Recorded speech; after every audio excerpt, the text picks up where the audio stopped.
Hi, I'm Elaine Harding. Welcome to my blog at stampwithelaine.com. This is the card we're making. It's a Dutch door card, so it opens in two halves. I stamped and adhered the images to the back of the card on the inside so that you can see it from the front even when the card is closed. I couldn't resist this cooking bundle on page 34 of the May 21 to April 2022 annual catalogue. It's on page 34. This is the stamp set and these are the dies that go with it. Now, because I was cutting so many different elements, I actually used the Glad and Seal wrap to put my dies together like so. So I can just pick them all at one go and then it's ready to die cut. I've already set up my stamps and this is the template. I originally stamped all these images on it and then I die cut it, and this is when I lay the wrap on the images so that I could die cut it all at once. Let's run through the cardstock you need. This card is surprisingly quick and easy to do. You start off with a basic white thick cardstock which has been cut at 4 1/8 by 11 3/4. I scored it at 5 7/8 and folded it in half. In metric that will be rounded off to 10 centimeters by 29 centimeters. On the long side you score at 14.5 and fold it in half.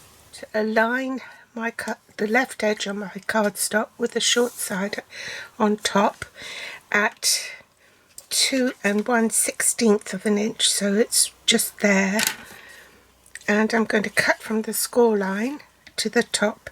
So on your blade there is a marker on the side here, so if you line that up with your score line, press down and then just score upwards, cut upwards. Now you need to be careful which half you cut because it's the top half you don't want. This is the bottom half. I'm just going to use my scissors, or you could use your little mini guillotine from Stampin' Up. So this is the bottom of my card. Turn it the other way, so you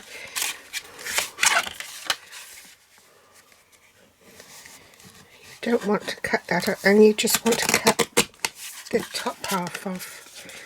So that's the top half done, and you get a nice neat edge. For the inside left, you need a piece in soft succulent 1 7/8 by 5 5/8. In metric that will be 4.5 by 14 centimeters. I'm going to go ahead and glue this to the inside of the card, so that saves me looking for it afterwards because I've already glued it down. Then you have the second matte layer for the left side of the card, and that has been cut at 1 3/4 by 5 1/2. In metric that will be 4 centimeters by 13.5. So I'll glue that as well, leaving an even border on all 4 sides. On the right hand side, for the inside of the card, you have a piece that measures 4 inches by 5 5/8 inches. In metric that will be 9.5 by 14 centimeters. So I'll glue that in as well.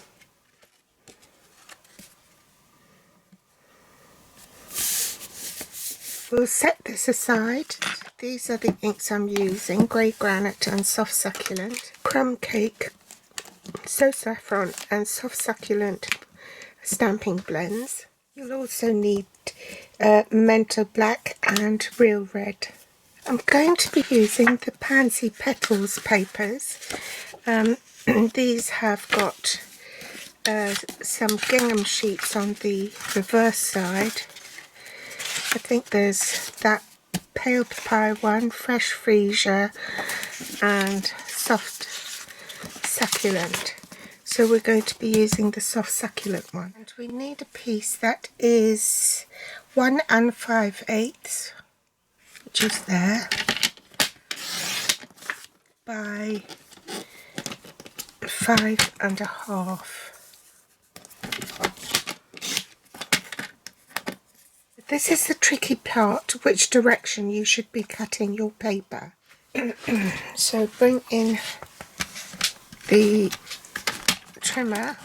You want to cut from that corner on the top right down to the bottom left. So make sure that the points are inside the groove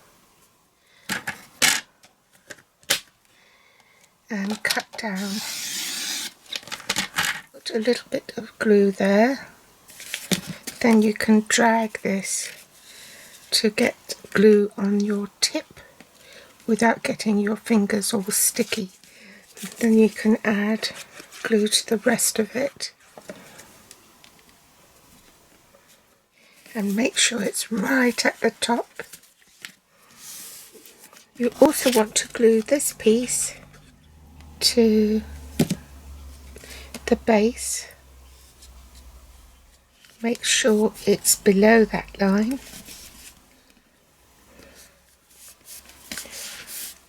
So now we've got our tablecloth set, we can set that aside again. I need half a sheet of basic white cardstock to stamp my utensils. I'm also using my Stamparatus. Now I've set it up before with my stamps for the previous card I did for my prototype, and now because I've got this template I can go ahead and cut loads of blanks. I'll pop my cardstock onto the sandwich, which is platform 1, platform 2 the thin die adapter, one of the platform 3s, the cardstock with the dies face down, and mixing bowl and the pepper pot dies, followed by a second platform 3, and I'm ready to run it through the machine.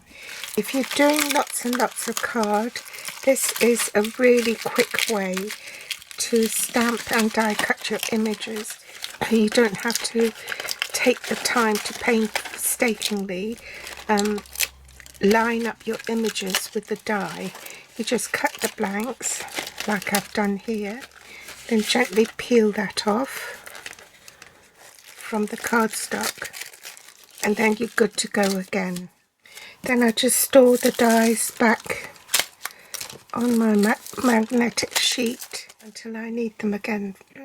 Then so long as I have my cardstock with my template buttered right up into the corner as I'd done previously, now I can pop these back in.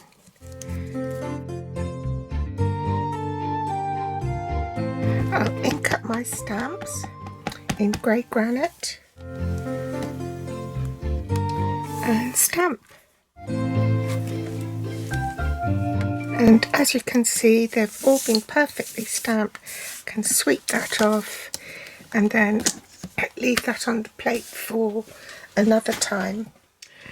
Now I'll colour in my bowl.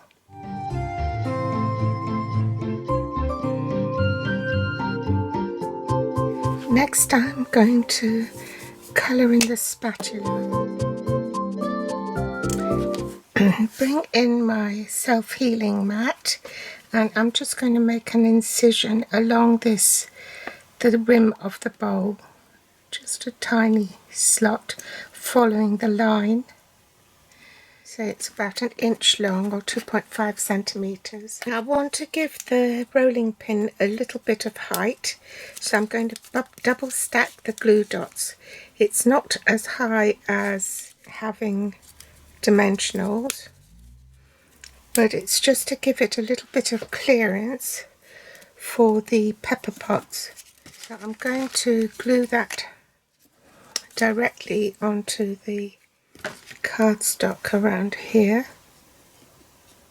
Pop my rolling pin next to it, and then that gives me a bit of clearance to put the pepper grinder behind it, like so. For the mixing bowl, I'm going to put dimensionals on the bottom, like so. I'm going to slide that into the slot here that I created previously and stick a dimensional underneath so it straddles the mixing bowl and the spatula. And along the handle here I shall have to trim the dimensional down.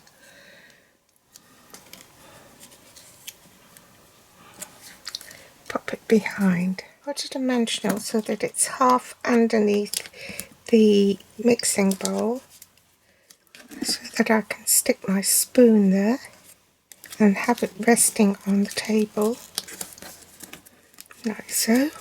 Trim this dimensional down so it will go behind the spoon.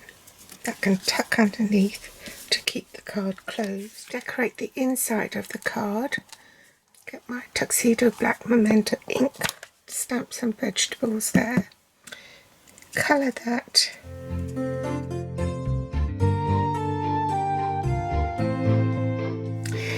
Change my plates and ink it up so I can put the greeting on the front of the card. Then last little touch, a couple of rhinestones down here, and voila, the card is finished. So I hope you've enjoyed today's tutorial. It's really quick and easy, and I just love this fold. All the list of supplies is below this video in the show more section. You can also find me on Facebook, Pinterest or Instagram. If you'd like to read more about it, then do hop over to my blog. The link is also below in the description. Thanks for joining me today, and I'll be back soon. Bye! Oh, and don't forget, next week will be the start of my 6-week countdown to Halloween series. Thanks for watching. Bye.